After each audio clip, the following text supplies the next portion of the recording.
Hello everyone. আমরা সেন্সরের part 1 এর লেকচারে দেখেছি বিভিন্ন ধরনের লাইট সেন্সরস, ম্যাগনেটিক এবং ইলেকট্রোম্যাগনেটিক সেন্সরস। আজকে সেন্সরের পার্ট 2 এর লেকচারে আমরা দেখব বিভিন্ন ধরনের temperature sensors, proximity sensors, accelerometer, gyroscope এবং আমাদের বহুল পরিচিত ফিঙ্গারপ্রিন্ট সেন্সর। আচ্ছা, সো প্রথমেই আসি টেম্পারেচার সেন্সর গুলোতে। টেম্পারেচার সেন্সর নাম শুনে আমরা বুঝতে পারতেছি যে হচ্ছে এই টেম্পারেচার সেন্সর গুলো কি করে, আমাদের এনভায়রনমেন্টের হিট বা টেম্পারেচার কতটুকু আছে সেটা মেজার করে দিতে হেল্প করে। এনভায়রনমেন্ট কি, যে কোনো ডিভাইসের থ্রুতে যদি আমাদের কাজটা করতে হয় সেটাও কি করা যায়, টেম্পারেচার সেন্সর গুলো দিয়ে করা সম্ভব। আচ্ছা, এখন টেম্পারেচার সেন্সরের মধ্যে সবার প্রথমে আমরা দেখব হচ্ছে resistance temperature sensor. Resistance temperature sensor বা আরটিডি হচ্ছে কি করে, একটা ইলেকট্রিক ডিভাইস যেটা আম, আমাদের টেম্পারেচার সেন্স করে দেয় আশেপাশে। এখন আপনারা যদি গুগলে গিয়ে দেখেন তাহলে আরটিডি সেন্সরস গুলো দেখতে অনেকটা এমন ধরনের হয়ে থাকে যে এটা সামনের দিকে একটা গোল মাথার মতো অংশ থাকে এবং ওটার সাথে একটা ওয়্যার কানেক্টেড থাকে। আমরা বেসিক্যালি এই ওয়্যারটার রেজিস্ট্যান্স পরিমাপ করে মেজার করি যে একটা এনভায়রনমেন্ট বা যেখানে টেম্পারেচার আমরা মেজার করতে যাচ্ছি ওইটার টেম্পারেচার কত বেশি বা কত কম। ওয়্যারের রেজিস্ট্যান্স যদি বেশি হয় তাহলে আমাদের ওই এনভায়রনমেন্টের টেম্পারেচারটা বেশি, ওয়্যার রেজিস্ট্যান্স কম হলে ওই পার্টিকুলার এনভায়রনমেন্টের টেম্পারেচার কম। সো এখন এই আর্টলি সেন্সেস গুলো আমরা বেসিক্যালি কোথায় ইউজ করি, যে যখন আমাদের হাই অ্যাকুরেসি দরকার হয় টেম্পারেচার মেজারমেন্ট করার ক্ষেত্রে, আর যখন হচ্ছে আমাদের একটা গুড রেঞ্জ অফ, মানে বেশ অনেকটুকু হচ্ছে টেম্পারেচার, অনেক বেশি টেম্পারেচার বেড়ে গেছে, হাই রেঞ্জে টেম্পারেচার মেজার করার ক্ষেত্রে বা ওয়াইড রেঞ্জেস টেম্পারেচার মেজার করার ক্ষেত্রে ইউজ করা হয়ে থাকে। আচ্ছা, আর আরটিডির পরে হচ্ছে আমরা যদি দেখতে চাই আরো ধরনের টেম্পারেচার সেন্সরস তাহলে আমরা দেখতে পারবো সেকেন্ডে থার্মোকাপল। থার্মোকাপল হচ্ছে বেসিক্যালি এমন একটা সেন্সর যেটা দেখতে মোটামুটি ইন্টারনালি এমন ধরনের হয়ে থাকে। এটার মধ্যে এটা দুটো জাংশন থাকে, একটা হচ্ছে হট জাংশন, একটা হচ্ছে কোল্ড জাংশন। বেসিক্যালি এই জাংশন দুইটা ক্রিয়েট করা হয় দুইটা মেটাল প্লেটের থ্রুতে। আমরা যদি দেখতে পারি যে আমাদের উপরে হচ্ছে কি একটা মেটাল প্লেট আছে, নিচে একটা মেটাল প্লেট রয়েছে, যে এই পার্ট গুলোকে আমরা বলতে পারি metal plate, this one and হচ্ছে গিয়ে এই উপরের এই পার্টটুকু, এগুলো হচ্ছে মেটাল প্লেটস। এই মেটাল প্লেটস গুলো হচ্ছে ডিফারেন্ট ডিফারেন্ট ম্যাটেরিয়াল দিয়ে তৈরি করা হয়। উপরের প্লেটটা যদি কপার দিয়ে তৈরি হয়, নিচেরটা লেড দিয়ে তৈরি হবে। উপরেরটা যদি লেড দিয়ে তৈরি হয়, নিচের মেটালটা কি হবে, কপারের তৈরি হবে। মেটাল প্লেটটা কপারের তৈরি হয়ে থাকবে। এখন এই দুইটা প্লেটকে হচ্ছে একত্র করে একটা জাংশনের মতো ক্রিয়েট করা হয় সামনের দিকে, যেটার এই কিছু অংশ ফাঁকা থাকে। এই পার্টটা যেখানে ব্ল্যাক একটা হোল দেখতে পাচ্ছি আমরা, সেই জায়গাটা ইউজুয়ালি হচ্ছে একটু মানে একে অপর থেকে দূরে ফাঁকা অবস্থায় থেকে থাকে। যখনই শুধুমাত্র এটা কোনো হিট সেন্স করে তখনই হচ্ছে কি হয়, দুটো মেটাল প্লেটের যে মাথা বা ফাঁকা অংশটা জোড়া লেগে যায় এবং আমরা কিছু পরিমাণে ইলেকট্রিসিটি পাই। এখন যদি এটাকে আরেকটু ব্রেক ডাউন করি তাহলে আবার যদি বলি, আমাদের একটা থার্মোকাপলে কি থাকে, দুইটা মেটাল প্লেটস থাকে with different kind of metals. কখনোই হচ্ছে দুটো মেটাল প্লেট একই ধরনের ম্যাটেরিয়াল দিয়ে তৈরি হবে না। এটা সামনের দিকে থাকে একটা হট জাংশন এবং পেছনের দিকে থাকে একটা কোল্ড জাংশন। এই হট জাংশন বলার কারণ কি, কারণ হচ্ছে এই হট জাংশন বেসিক্যালি আমাদের কোনো একটা হিট ও একসেপ্ট করে, বা হিট হচ্ছে কি মেজার করার জন্য এখানে হিট, মানে আমরা এখান থেকে হিটটা ও সেন্স করে বেসিক্যালি। সো হচ্ছে এই দুটো ম্যাটেরিয়ালকে সামনের দিকে নিয়ে আসা হয়, বা দুটো মেটাল প্লেটকে, তারপর এদের মাঝখানে একটা ফাঁকা অংশ রেখে দেওয়া হয়। যখনই ও হচ্ছে কোনো একটা হিট সেন্স করতে পারে, মেটাল দুটোর মাথা বা ফাঁকা অংশ একে অপরের সাথে জোড়া লেগে যায় এবং কি হয়, কিছু পরিমাণে ইলেকট্রিসিটি এটার মধ্য দিয়ে ফ্লো হয়। আর কোল্ড জাংশনটা কোনো হিট ও কনজিউম করে না, ও কি করে, এই ইলেকট্রিসিটিটাকে এই ভোল্ট মিটারে পাঠিয়ে দেয়। এই ভোল্ট মিটার, যেহেতু ইলেকট্রিসিটি পাস হচ্ছে, এখানে অবশ্যই কিছু পটেনশিয়াল ডিফারেন্স বা ভোল্টেজ ডিফারেন্স রয়েছে, রাইট? তো মিলি ভোল্ট মিটার বা ভোল্ট মিটার আমরা যেটাই বলি, সেইটা কি করে, এই ভোল্টেজ ডিফারেন্স বা পটেনশিয়াল ডিফারেন্সটা হচ্ছে মেজার করে। এবং এই পটেনশিয়াল পটেনশিয়াল ডিফারেন্সটা কাকে পাঠায়? মাইক্রো প্রসেসর বা মাইক্রো কন্ট্রোলারকে পাঠায়, যার থ্রুতে মাইক্রো প্রসেসর বা মাইক্রো কন্ট্রোলার ক্যালকুলেট করে যে যেহেতু আমরা এই certain amount of potential difference পেয়েছি, তাহলে আমার আর এনভায়রনমেন্টের টেম্পারেচার কত, বা যে জিনিসটার হিট মেজার করতে দেওয়া হয়েছে আমাকে সেটা টেম্পারেচার কত, সেটা মাইক্রো প্রসেসর বা মাইক্রো কন্ট্রোলার মেজার করে দেয়। এটা হলো আমাদের থার্মোকাপলের স্ট্রাকচারাল ব্যাখ্যা দিলাম, এবং এটা কিভাবে কাজ করে সেটাও বললাম। পরবর্তীতে আসি আমাদের থার্মিস্টর। থার্মিস্টর কি করে? থার্মিস্টর হচ্ছে আমাদের, আমি যখন সেন্সরস আর ট্রান্সডিউসার্স কি এবং এটার একটা এক্সাম্পল সহ বর্ণনা করেছিলাম, তখন থার্মিস্টর নামে একটা কম্পোনেন্টের কথা উল্লেখ করেছিলাম। থার্মিস্টর বেসিক্যালি একটা রেজিস্টার লাইক দেখতে, যেটা ব্ল্যাক রঙের হয়ে থাকে এবং গোলাকৃতির। সেটা কি করে? বেসিক্যালি রেজিস্ট্যান্সের থ্রুতে আমাদের টেম্পারেচার মেপে দিতে হেল্প করে। এখন থার্মিস্টর আবার দুইটা ক্লাসিফিকেশন হয়ে থাকে, একটা হচ্ছে এনটিসি থার্মিস্টর, একটা হচ্ছে PTC thermistor. Negative temperature coefficient thermistor আর positive temperature coefficient thermistor. Negative temperature coefficient থার্মিস্টরটা কিভাবে কাজ করে? এটা হচ্ছে বেসিক্যালি আপনি যখন এটার ওয়ার্কিং মেকানিজমটা হচ্ছে, আমরা একটা গ্রাফ দিয়ে যদি বোঝাতে চাই তাহলে ইট উইল বি বেটার। আমরা একটা গ্রাফ রাখলাম, যেটার হচ্ছে ওয়াই অ্যাক্সিসে আমি টেম্পারেচার দিলাম, আর এক্স অ্যাক্সিসে রাখলাম হচ্ছে গিয়ে, সরি, ওয়াই অ্যাক্সিসে দিলাম হচ্ছে রেজিস্ট্যান্স, আর এক্স অ্যাক্সিসে দিলাম হচ্ছে টেম্পারেচার। আমার সময় যত বাড়তে থাকবে, সরি, টেম্পারেচার যত বাড়তে থাকবে তত হচ্ছে আমার কি, আমার রেজিস্ট্যান্সটা কমতে থাকবে। ইট সামথিং লুকস লাইক দিস। মানে কি, আমার সময়ের সাথে সাথে যখন হচ্ছে আমার টেম্পারেচারটা বাড়তেছে, তখন কি হচ্ছে, আমাদের রেজিস্ট্যান্সের ভ্যালুটা তত কমে আসতেছে, রাইট? সো হচ্ছে এনটিসির ওয়ার্কিং প্রিন্সিপাল কি, এনটিসি টাইপের থার্মিস্টর গুলা এনভায়রনমেন্টের হিট সেন্স করবে, যখন দেখবে টেম্পারেচার অনেক বেশি তখন একটা স্মল অ্যামাউন্ট অফ রেজিস্ট্যান্স দেখাবে, আর যদি দেখে এনভায়রনমেন্টের টেম্পারেচার কম তাহলে একটা লার্জ অ্যামাউন্ট অফ রেজিস্ট্যান্স আমাদেরকে দেখাবে। এখন আসি পিটিসি থার্মিস্টরে। পিটিসি থার্মিস্টরটা একদম অপোজিট। পিটিসি থার্মিস্টর কি করে, আমার টেম্পারেচার যদি হচ্ছে গিয়ে বেশি থাকে এনভায়রনমেন্টে, আর তখন রেজিস্ট্যান্স কি হবে, রেজিস্ট্যান্স হচ্ছে সমানুপাতিক হারে বাড়তে থাকবে, আর টেম্পারেচার কম থাকলে রেজিস্ট্যান্স সমানুপাতিক হারে কমতে থাকবে। পিটিসি এর ক্ষেত্রে আহ, আমাদের টেম্পারেচারটা হচ্ছে কি রেজিস্ট্যান্সের সমানুপাতিক, বা proportional to, temperature is proportional to আমাদের রেজিস্ট্যান্স। আর এনটিসি এর ক্ষেত্রে আমাদের টেম্পারেচারটা কি ব্যস্তানুপাতিক বা অ্যান্টি প্রপোর্শনাল টু আমাদের রেজিস্ট্যান্স। ঠিক আছে? সো এই জিনিসটা একটু মনে রাখতে হবে। আচ্ছা, পরবর্তীতে এখানে কিছু থার্মিস্টরের ইউজেস দেওয়া আছে, যে কোথায় কোথায় থার্মিস্টর ইউজ করা হয়।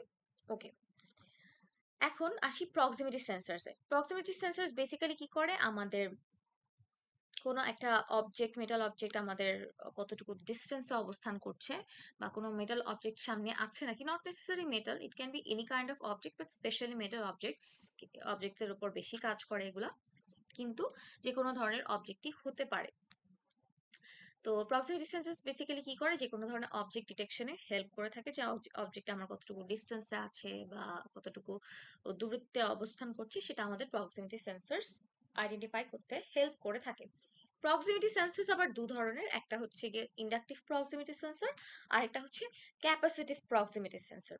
এখন দুইটার কাজ আমরা দেখি। ডায়াগ্রামটা দেখলে আমরা বুঝতে পারবো ভালো করে, যে ইন্ডাকটিভ প্রক্সিমিটি সেন্সরটা ইন্টারনালি এভাবে কাজ করে। ইন্ডাকটিভ প্রক্সিমিটি সেন্সরসের ভিতরে একটা হচ্ছে কয়েল থাকে, যেটা হচ্ছে সবসময় ঘূর্ণায়মান অবস্থায় থাকে, এবং এটা কি করে, একটা হাই ফ্রিকোয়েন্সি ম্যাগনেটিক ফিল্ডের ক্রিয়েট করে। আর এটার মধ্যে একটা ইন্টারনাল সার্কিটও অবস্থান করে, সবসময় কয়েলটা ঘূর্ণায়মান অবস্থায় থাকার কারণে একটা high frequency magnetic field create হয়, এবং কিছু স্মল অ্যামাউন্ট অফ কারেন্ট এই ইন্টারনাল সার্কিটে সবসময় ফ্লো হতে থাকে। যখনই কোনো মেটাল টার্গেট বা কোনো একটা অবজেক্ট আমাদের এই ইন্ডাকটিভ প্রক্সিমিটি সেন্সরের দিকে আসে, তখন কি হয়, এই যে সেন্সিং মানে কয়েলটা সবসময় ঘুরতেছিল, সেটার আহ, সেটার জন্য যে ম্যাগনেটিক ফিল্ড ক্রিয়েট হচ্ছিল সেটা একটু বাধাপ্রাপ্ত হয়, এবং যখন টার্গেট মেটালটা বা হচ্ছে টার্গেট অবজেক্টটা খুব কাছাকাছি চলে আসে আমাদের প্রক্সিমিটি সেন্সরের, তখন এই কয়েলটা ঘোরা বন্ধ হয়ে যায়। এবং এই মেটাল অবজেক্টটা খুব কাছে চলে আসলে আমাদের এই ইন্টারনাল সার্কিটের ভিতর দিয়ে কারেন্ট যতটুকু প্রিভিয়াসলি ফ্লো করছিল তার থেকে কারেন্ট ফ্লোটা কিছুটা বেড়ে যেয়ে থাকে। যখনই এই কারেন্টের চেঞ্জটা আসে এবং আমাদের সেন্সিং কয়েলটা ঘোরা বন্ধ হয়ে যায়, তখনই হচ্ছে মাইক্রো প্রসেসর বা মাইক্রো কন্ট্রোলার সিগন্যাল পায় এবং কি করে ও ধরেন একটা ডিটেকশন, ওর যে কাজ করা দরকার সেটা করলো ও। যেমন ধরেন মেটাল অবজেক্ট বা কোনো একটা অবজেক্ট সামনে আসলে প্রক্সিমিটি সেন্সরে আমি বললাম যে একটা বাজার বাজাতে বা হচ্ছে একটা এলইডি লাইট জ্বালাতে, তখন হচ্ছে কি করবে, মাইক্রোপ্রসেসর বা মাইক্রো কন্ট্রোলার সেই পার্টিকুলার কাজটা করতে হেল্প করবে। ঠিক আছে, so that is it. Inductive proximity sensor কিভাবে কাজ করে আমরা দেখলাম। এখন আসি ক্যাপাসিটিভ প্রক্সিমিটি সেন্সরে। যে আমাদের ক্যাপাসিটিভ প্রক্সিমিটি সেন্সরস কে আমরা হচ্ছে একটা ক্যাপাসিটরের সাথে তুলনা করতে পারি লিটারেলি। আমাদের ক্যাপাসিটিভ প্রক্সিমিটি সেন্সরের যে সামনের অংশ, যে পার্টটা দিয়ে ও হচ্ছে সেন্স করে, সেটাকে আমরা ক্যাপাসিটরের একটা প্লেটের মতো ভাবতে পারি, এবং আমাদের টার্গেট অবজেক্ট বা টার্গেট মেটালকে হচ্ছে আমরা ক্যাপাসিটরের আরেকটা প্লেটের সাথে তুলনা করতে পারি। এখন ক্যাপাসিটিভ প্রক্সিমিটি সেন্সরস এর ভিতরে হচ্ছে একটা ট্রিগার সার্কিট থাকে, একটা অসিলিয়েটর থাকে। অসিলিয়েটর সব সময় হচ্ছে গিয়ে অসিলিয়েশন করতে থাকে, যার কারণে আমার ফ্রন্টের যে মেটাল প্লেটটা এখানে, সেটাতে কি হয়ে থাকে, চার্জ জমা হয়ে থাকে। এবং আমাদের যখন কোনো টার্গেট বা মেটাল অবজেক্ট আমরা ক্যাপাসিটিভ প্রক্সিমিটি সেন্সরের কাছাকাছি নিয়ে আসি, তখন হচ্ছে ওদের মধ্যে ডিস্টেন্স যত কমতে থাকে তত হচ্ছে চার্জের ডেন্সিটি বাড়তে থাকে এবং ভিতরে যে অসিলিয়েটর সেটার অসিলিয়েশনও বাড়তে থাকে। এবং যার কারণে কি হয়, একটা থ্রেশহোল্ড লেভেল যখন ক্রস করে অসিলিয়েটরটা, ধর মাইক্রোপ্রসেসর বা মাইক্রোকন্ট্রোলার একটা থ্রেশহোল্ড সেট করে দিল, এই থ্রেশহোল্ড লেভেল ক্রস করলে কি হবে, মাইক্রোপ্রসেসর বা মাইক্রোকন্ট্রোলার সিগন্যাল পাবে এবং আমরা বা আমাদের মাইক্রোকন্ট্রোলার মাইক্রোপ্রসেসর কি করতে পারবে, যেই কাজটা ওর এটার উপর বেস করে করা উচিত সেটা করবে, যেটা সে করবে। আচ্ছা, তো এটা গেল হচ্ছে ক্যাপাসিটিভ প্রক্সিমিটি সেন্সরের কাহিনী।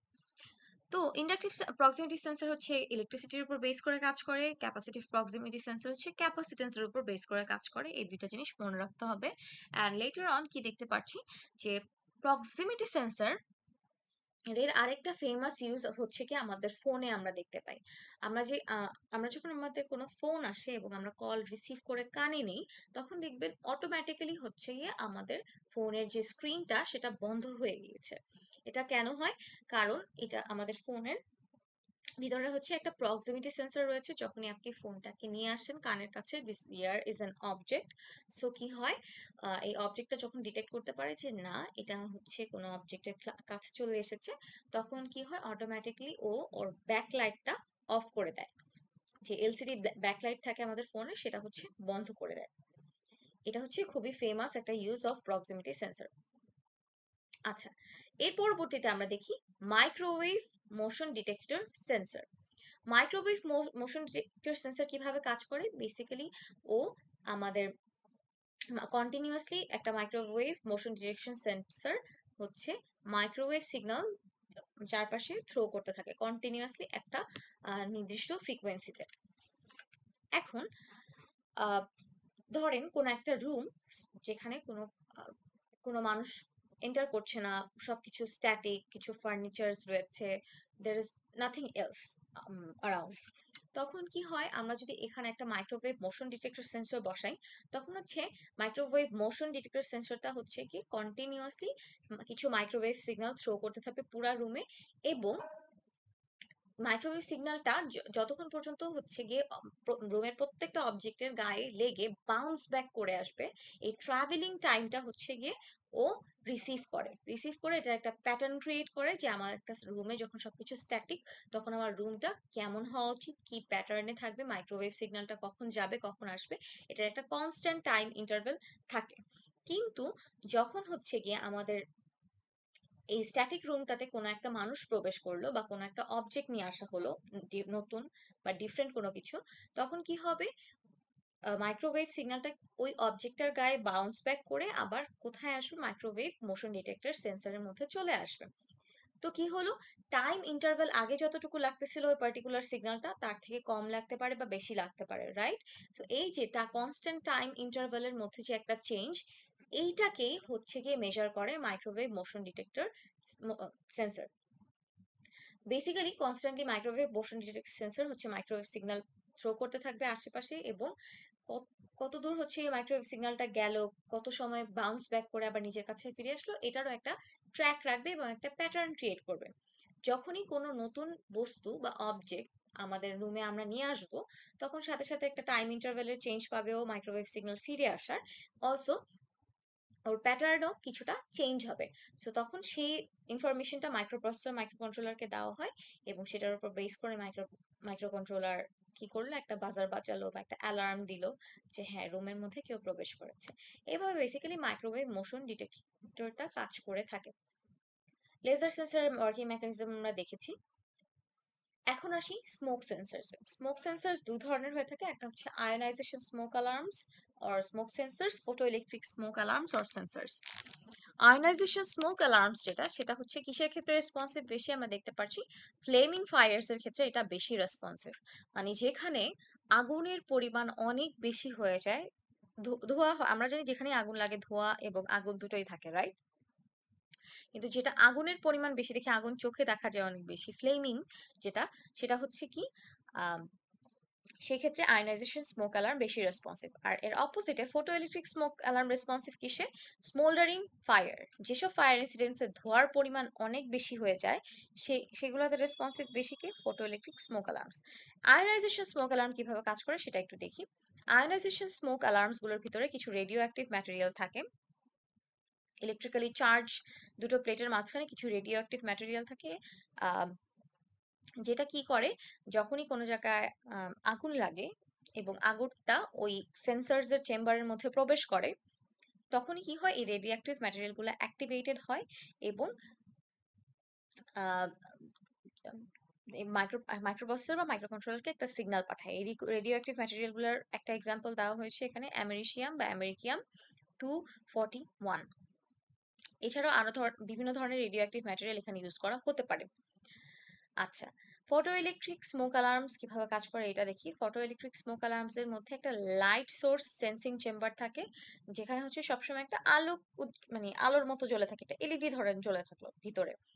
এখন যখনই একটা পরিবেশে অনেক বেশি আগুন লাগলো, অনেক কালো ধোঁয়ার সৃষ্টি হলো, তখন লাইট সোর্স সেন্সিং চেম্বারের মধ্যে যখন ওই ধোঁয়াগুলো প্রবেশ করে এবং এলইডি লাইটটাকে ডিসরাপ্টেড করে, তখন কি হয়, বুঝতে পারে যে হ্যাঁ এখানে স্মোকের উৎপত্তি হয়েছে।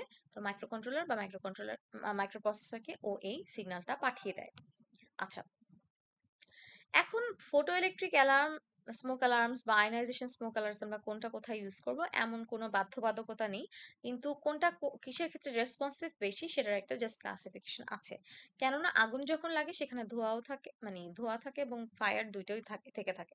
বাট আমাদের এই বিষয়টা অবশ্যই লক্ষ্য রাখতে হবে এবং মনে রাখতে হবে যে কোনটা কোন স্মোক অ্যালার্মস বা স্মোক সেন্সর কোথায় বেশি রেসপন্সিভ। ঠিক আছে, এখন আসি আমরা গ্যাস সেন্সরসে। গ্যাস সেন্সরের ওয়ার্কিং মেকানিজম কি, যখনই গ্যাস সেন্সরের মধ্যে হচ্ছে আমাদের একটা কেমি রেজিস্টার থাকে। কেমি রেজিস্টার কি ক্যারি করে, টিন অক্সাইড ও ক্যারি করে, এবং এই কেমি রেজিস্টার হচ্ছে একটা এন টাইপ সেমিকন্ডাক্টর। এখন এই টিন অক্সাইডের মধ্যে যেহেতু এটা এন টাইপ সেমিকন্ডাক্টর, অবশ্যই হচ্ছে এটার কিছুটা হলেও ইলেকট্রিসিটি বহন করার ক্ষমতা আছে।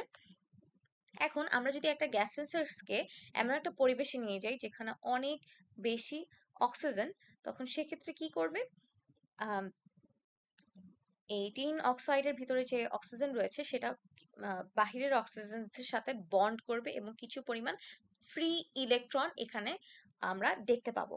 ফ্রি ইলেকট্রন দেখতে পেলে কি হবে, আমাদের যেহেতু ফ্রি ইলেকট্রন আমরা জানি কারেন্ট হচ্ছে ক্যারি করতে হেল্প করে, তখন কি করবে, ফ্রি ইলেকট্রন গুলোর কারণে কিছু পরিমাণে ইলেকট্রিসিটি জেনারেট হবে, এবং ইলেকট্রিসিটি জেনারেট হওয়ার যে কত কত পরিমাণ ইলেকট্রিসিটি জেনারেট হলো সেই ইনফরমেশনটা মাইক্রোপ্রসেসর বা মাইক্রোকন্ট্রোলারকে পাঠিয়ে দেওয়া হয়। সেটার উপর বেস করে সেটা মাইক্রোপ্রসেসর বা মাইক্রোকন্ট্রোলার কাজ করে থাকে। সো গ্যাস সেন্সরের ওয়ার্কিং মেকানিজম আমরা জানলাম যে একটা কেমি রেজিস্টার থাকে, এটার মধ্যে টিন ডাইঅক্সাইড থাকে বা টিন অক্সাইড থাকে। আমরা যদি একটা মানে অক্সিজেন যে পরিবেশে আছে বেশি বা হেলদি এয়ার যেখানে, সেখানে যদি আমরা একটা গ্যাস সেন্সর রাখি, তাহলে অক্সিজেনের সাথে আমাদের এই টিন অক্সাইডের যে অ্যাটমস গুলো ওগুলো বন্ড করবে বেশি, এবং কিছু পরিমাণ ফ্রি ইলেকট্রন আমরা দেখতে পাবো, যার কারণে কিছু পরিমাণ ইলেকট্রিসিটি উৎপন্ন হবে, এবং এই কি পরিমাণ ইলেকট্রিসিটি উৎপন্ন হলো, কতটুকু হলো, এটা ইনফরমেশন মাইক্রোপ্রসেসর বা মাইক্রোকন্ট্রোলারকে পাঠিয়ে দেওয়া হবে। এখন ধরেন কিছু একটা এমন একটা জায়গায় আমরা গ্যাস সেন্সরকে রাখলাম যেখানে হচ্ছে কম্বাস্টিবল গ্যাসেস আছে, বা হচ্ছে ক্ষতিকারক গ্যাসেস বেশি, অক্সিজেনের পরিমাণ কম, এয়ারটা ক্লিন না বা ডার্টি এয়ার। তখন কি হবে? তখন হচ্ছে গিয়ে আমার এই অক্সিজেনের সাথে বন্ডটা কম হবে, ফ্রি ইলেকট্রন কম উৎপন্ন হবে, এবং ইলেকট্রিসিটি ফ্লোটাও তুলনামূলক কম হয়ে থাকবে।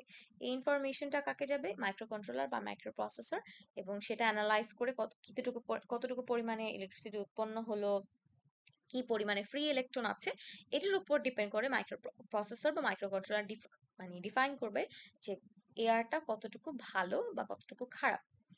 আচ্ছা, এরপরে আসি হিউমিডিটি সেন্সর DHT-22। আমরা DHT-11 হচ্ছে ল্যাবে ইউজ করেছি। সো আমরা DHT-22টা সম্পর্কে একটু দেখি। এটাকে যদি ব্রেকডাউন করা হয় তাহলে এটা দেখতে এরকম হবে। এটার মধ্যে দুটো পার্ট আছে, একটা হচ্ছে গিয়ে টেম্পারেচার সেন্স করার জন্য, আর এই পোর্শনটা, দিস ওয়ান হচ্ছে গিয়ে হিউমিডিটি সেন্স করার জন্য। টেম্পারেচার সেন্স করার জন্য আমরা যেটা দেখতে পারতেছি, এটা একটা থার্মিস্টর। থার্মিস্টর দেখতে যে এই ধরনের, আমি এতক্ষণ বলছিলাম যে একটা রেজিস্টারের মতো হয়, একটা কালো অংশ থাকে, রাইট? সো এটা হচ্ছে একটা থার্মিস্টর দেখতে। থার্মিস্টর, এনটিসি থার্মিস্টরের প্রিন্সিপালে হচ্ছে আমাদের হিউমিডিটি সেন্সর কাজ করে। আমরা জানি এনটিসি কি করতো, টেম্পারেচার বেড়ে গেলে ওর রেজিস্ট্যান্স কম শো করে, আর টেম্পারেচার কমে গেলে রেজিস্ট্যান্স বেশি শো করে, রাইট? সো আমাদের একটা হিউমিডিটি সেন্সরের মধ্যে কি থাকে? এনটিসি থার্মিস্টর থাকে, এবং এটা কিভাবে কাজ করে? Just like NTC. আর হিউমিডিটি সেন্সিং কম্পোনেন্টটা, হিউমিডিটি সেন্স দেখতে এরকম হয় এটাকে ব্রেকডাউন করলে। দুই পাশে দুটো ইলেকট্রোড থাকে, এবং এটার মাঝখানে একটা ময়েশ্চার হোল্ডিং সাবস্ট্রেট থাকে। এই ময়েশ্চার হোল্ডিং সাবস্ট্রেটটাই বেসিক্যালি আমাদের বাতাসে কতটুকু পরিমাণে আর্দ্রতা বা হিউমিডিটি আছে সেটাকে হচ্ছে কনজিউম করে নেয়, সেটাকে অ্যানালাইজ করার জন্য আমার মাইক্রোপ্রসেসর বা মাইক্রোকন্ট্রোলারকে পাঠায়। এখন আসি আমরা এক্সেলেরোমিটারে। এক্সেলেরোমিটার কি করে? আমাদের তিনটা জিনিস করে থাকে। এক্সেলেরোমিটার দিয়ে আমরা কি মেজার করতে পারি? একটা অবজেক্ট, মুভিং অবজেক্ট কতটুকু ফাস্ট যাচ্ছে, কোন ডিরেকশনে যাচ্ছে।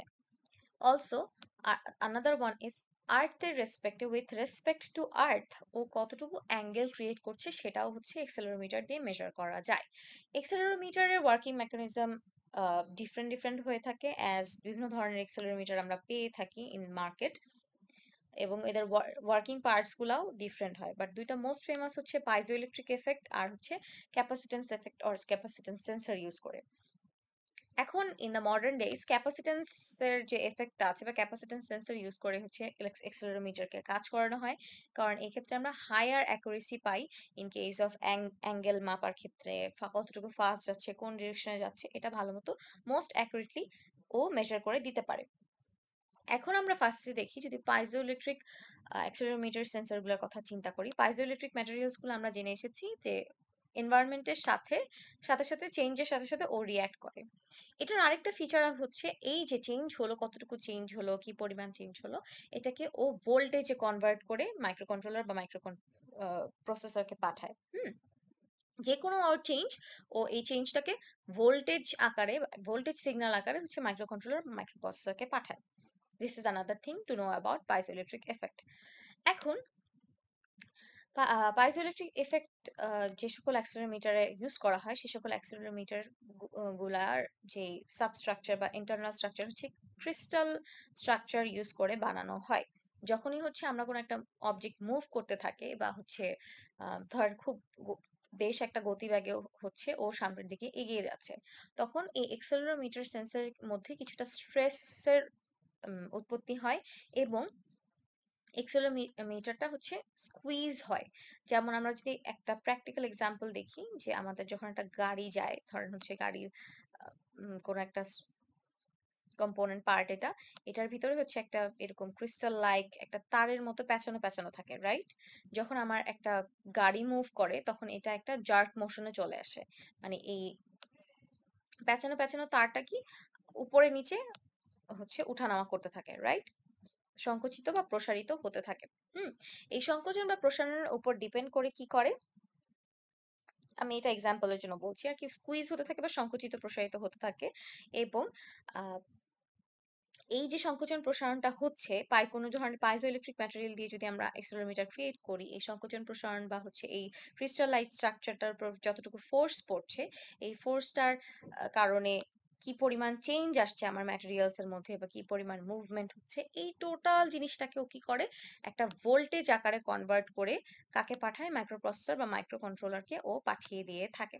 ঠিক আছে, তো আমি কি বললাম, পাইজো ইলেকট্রিক এফেক্ট ইউজ করে যে ধরনের মানে অ্যাক্সেলেরোমিটার গুলো বানানো হয়, সেগুলা কি করে, একটা ক্রিস্টাল লাইক স্ট্রাকচার থাকে, এই ক্রিস্টাল লাইক স্ট্রাকচারটা এনভায়রনমেন্টের থেকে যে পরিমাণ ফোর্স পাচ্ছে, সেই কারণে কি হয়, কিছুটা পরিমাণ স্কুইজ হয় বা স্ট্রেসড হয়, যার কারণে এই যে টোটাল চেঞ্জটা, কতটুকু স্কুইজ হলো, কতটুকু স্ট্রেসড হলো, কি পরিমাণ ফোর্স আসছে ওর উপর, এই টোটাল ডেটাটাকে একটা হচ্ছে ভোল্টেজে কনভার্ট করে, এবং এই ভোল্টেজ সিগন্যালটাকে কাকে পাঠায়, মাইক্রো প্রসেসরকে পাঠায় বা মাইক্রো কন্ট্রোলারকে ও পাঠিয়ে দেয়। ঠিক আছে, ধরেন আমার মাইক্রো কন্ট্রোলারকে পাঠালো, এরপর মাইক্রো কন্ট্রোলার ডিসিশন মানে মেপে ঝেপে দেখে যে কতটুকু অ্যাঙ্গেলে এই সার্টেন অ্যামাউন্ট অফ ভোল্টেজের জন্য কতটুকু অ্যাঙ্গেল হতে পারে, কতটুকু ফাস্ট যেতে পারে, কোন ডিরেকশনে যেতে পারে।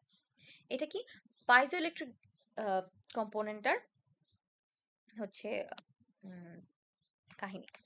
এখন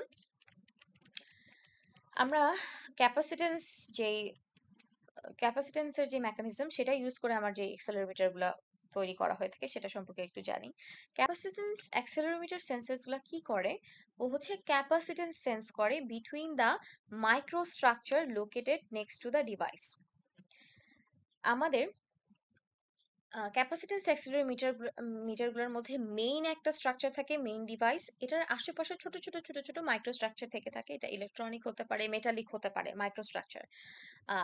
এখন যদি কোনো একটা এক্সেলারেটিভ ফোর্স আমার এই মানে মেইন যে স্ট্রাকচারটা আছে অ্যাক্সেলেরোমিটার সেখানে যখন পড়ে, তখন কি করে, মেইন স্ট্রাকচারটা মুভ করে, এবং এর আশেপাশের স্ট্রাকচারটার সাথে এটার কতটুকু ডিফারেন্স, কি পরিমাণে হচ্ছে নড়াচড়া করছে, এটার উপর ডিপেন্ড করে যে পরিমাণ ক্যাপাসিটেন্স উৎপন্ন হচ্ছে বা যে পরিমাণ ক্যাপাসিটেন্সটা চেঞ্জ হচ্ছে, সেই ক্যাপাসিটেন্সটা কি করে, অ্যাক্সেলেরোমিটার কিসে ট্রান্সলেট করে, ভোল্টেজে ট্রান্সলেট করে, এবং এটাকে কোথায় পাঠিয়ে দেয়, মাইক্রো কন্ট্রোলার বা মাইক্রো প্রসেসরে পাঠিয়ে দেয়।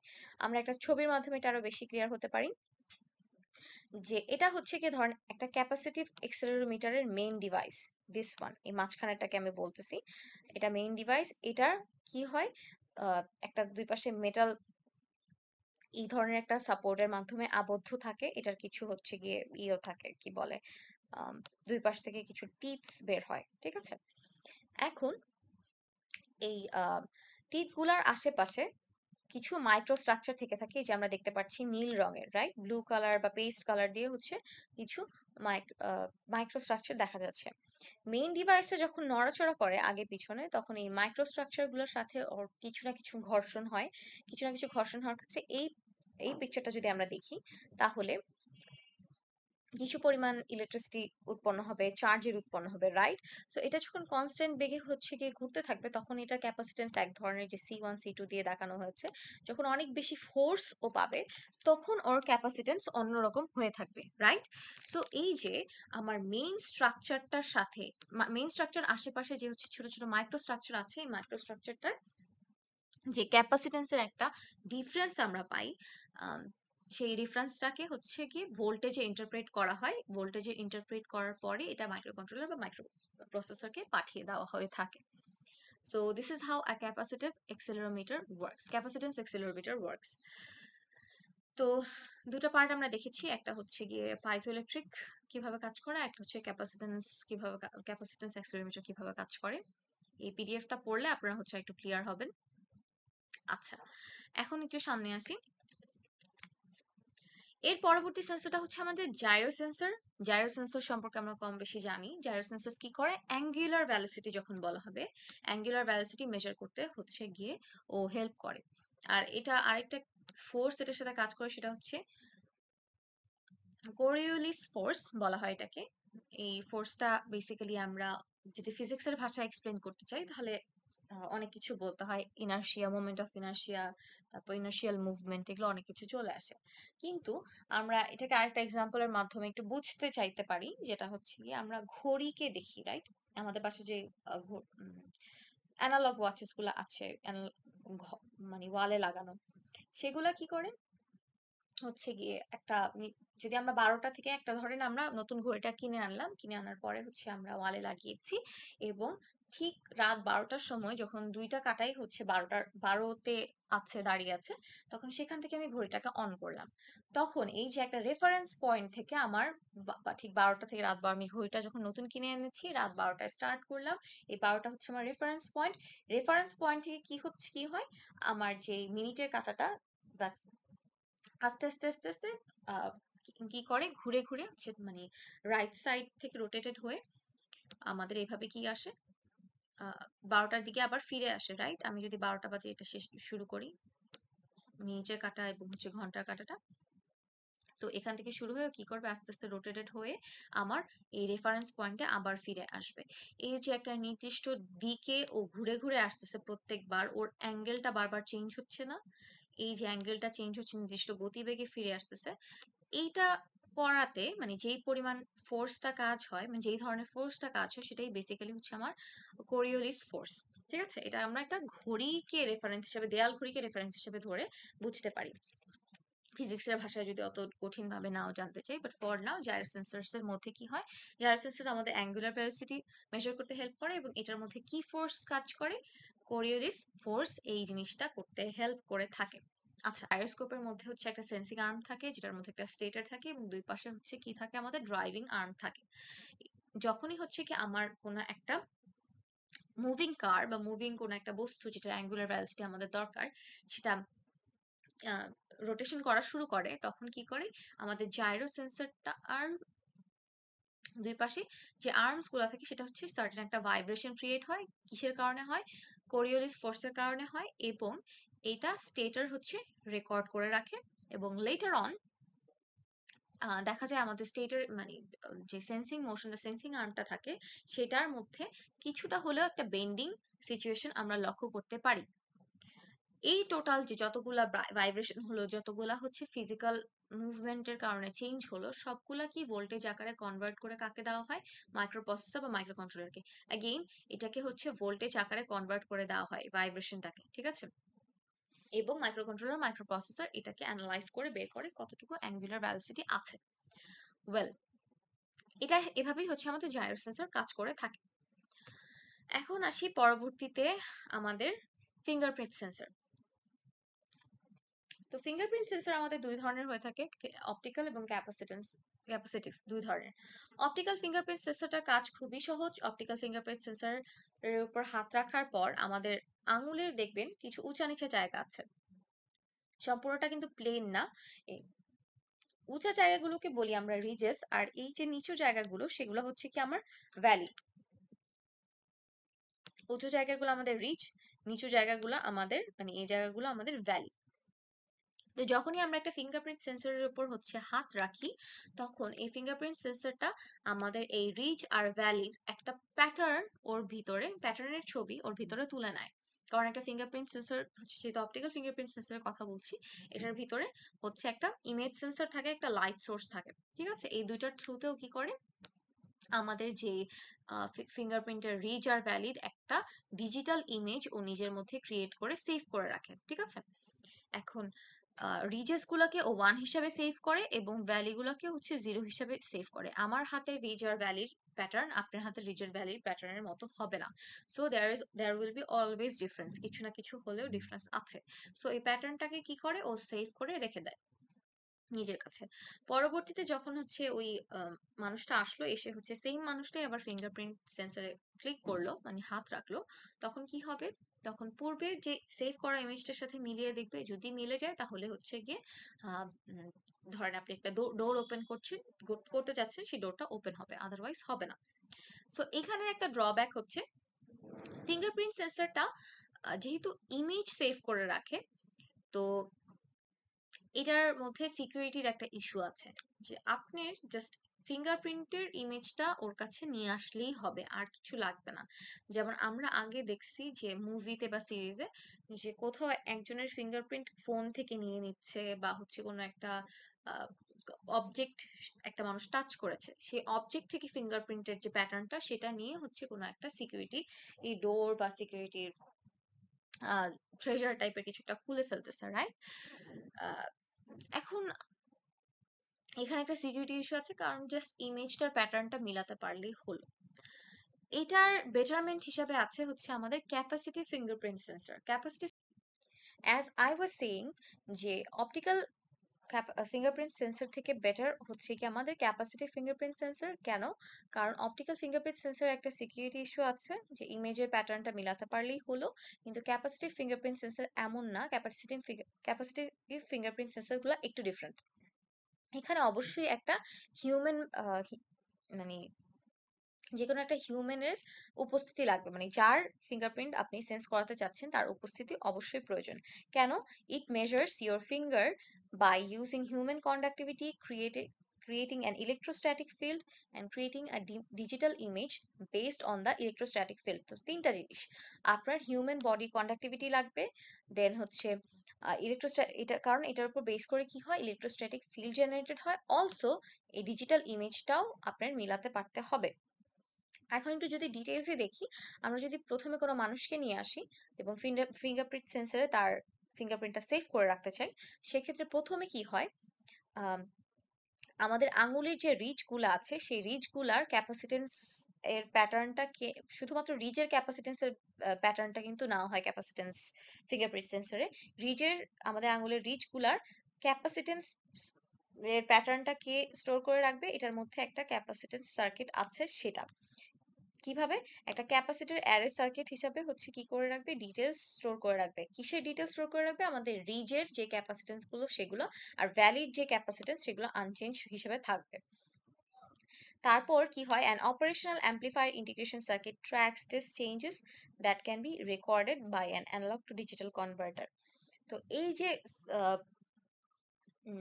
ক্যাপাসিটেন্স ও স্টোর করে রাখলো, এটা হচ্ছে একটা অপারেশনাল অ্যাম্পলিফায়ার ইন্টিগ্রেটর কি করবে, ট্র্যাক করবে এবং এটাকে অ্যানালগ টু ডিজিটাল কনভার্টারে কনভার্ট করে এটার একটা ম্যাপ ও করে রাখবে। ঠিক আছে? এবং আরেকটা জিনিস বলেছিলাম যে হচ্ছে কি হিউম্যান বডি কন্ডাক্টিভিটি এখানে দরকার, কারণ একটা হিউম্যান, একটা প্রত্যেকটা মানুষের বডির এভারেজ যেই ক্যাপাসিটেন্স সেটা হচ্ছে হান্ড্রেডস অফ পিকোফ্যারাডস। সো এটা মোটামুটি একটা এভারেজ। সো আপনার যখনই একটা ইন পার্সন হিউম্যান আসতে হবে এবং তারই হচ্ছে আঙুলটা এখানে ফিঙ্গারপ্রিন্ট সেন্সরের উপরে রাখতে হবে, so that it can measure the average body capacitance. Also প্যাটার্নটা কিভাবে কি সেভ করে রেখেছিল সেটাও যাতে ও হচ্ছে মিলাতে পারে। সো এই দুটো জিনিস হচ্ছে চেক করে দেখে capacitance fingerprint sensor, once it matches all matches the average, মানে রেকর্ডেড এভারেজ, অলসো হচ্ছে গিয়ে মানুষটার ফিঙ্গারপ্রিন্টের যে প্যাটার্ন ক্যাপাসিটি, সেটা হচ্ছে গিয়ে ও মিলা, একবার যদি মিলে তখনই হচ্ছে গিয়ে আমার মাইক্রোপ্রসেসর বা মাইক্রো কন্ট্রোলারকে ডিজায়ার্ড সিগন্যাল ও পাঠাবে। আচ্ছা, এখন লাইডারে আসি। লাইডার কিভাবে কাজ করে? লাইডার হচ্ছে গিয়ে আমরা জানি অনেকগুলো লেজার বিম থ্রো করে। আমরা কোনো অবজেক্টের একটা 3D ম্যাপিং, কমপ্লেক্স ম্যাপিং করতে আমরা লাইডার ইউজ করি। সো লাইডার ইনস্ট্রুমেন্ট গুলো কি করে থাকে, লাইডার আমরা কিছু পরিমাণে লেজার লাইট হচ্ছে কি যে অবজেক্টে ও যে অবজেক্টের 3D ম্যাপিং করতে চায় সেই অবজেক্টে থ্রো করে এবং ওই অবজেক্টে বাউন্স ব্যাক করে হচ্ছে গিয়ে আবার লাইডারের কাছে তথ্যগুলো ফিরে আসে, রাইট? এবং ও কি করতে থাকে, সাথে সাথে একটা 3D কমপ্লেক্স ম্যাপিং এটার বানাতে থাকে। আচ্ছা, এভাবে এটা হচ্ছে খুব basic working mechanism of lidar. Water level সেন্সরের কাছে যদি আসি, তাহলে ওয়াটার লেভেল সেন্সর হচ্ছে ক্যাপাসিটেন্সের উপর বেস করে কাজ করে। এটার ওয়াটার লেভেল সেন্সরের মধ্যে দুইটা ইলেকট্রোড থাকে। আমরা জানি যখন ওয়াটার লেভেল বেশি থাকবে কোনো জায়গার, তখন সেই ফ্লুইডটার মধ্যে ক্যাপাসিটেন্স বা চার্জের পরিমাণ বেশি। আর যখন কোনো একটা ফ্লুইড হচ্ছে গিয়ে মানে কম, বা ওয়াটার লেভেল যখন কম থাকে তখন ফ্লুইডটার মধ্যে চার্জের পরিমাণ কম। মোটামুটি এটাই হচ্ছে ওর বেসিক প্রিন্সিপাল। এভাবে হচ্ছে ওয়াটার লেভেল সেন্সর কাজ করে। সো এইটা হচ্ছে এখানে আমাদের সেন্সরস এর পার্ট 2 এর লেকচার শেষ। সো আপনারা অবশ্যই পুরা পিডিএফটা থরলি পড়বেন, সবকিছু আছে এখানে ডিটেলসে। মানে যেহেতু এক্সাম সামনে, এক্সামে লিখতে হবে, so make sure you guys are writing the accurate information, informative যাতে হয় আপনাদের অ্যান্সারগুলো, এই আর কি। আচ্ছা, so that's it, thank you so much.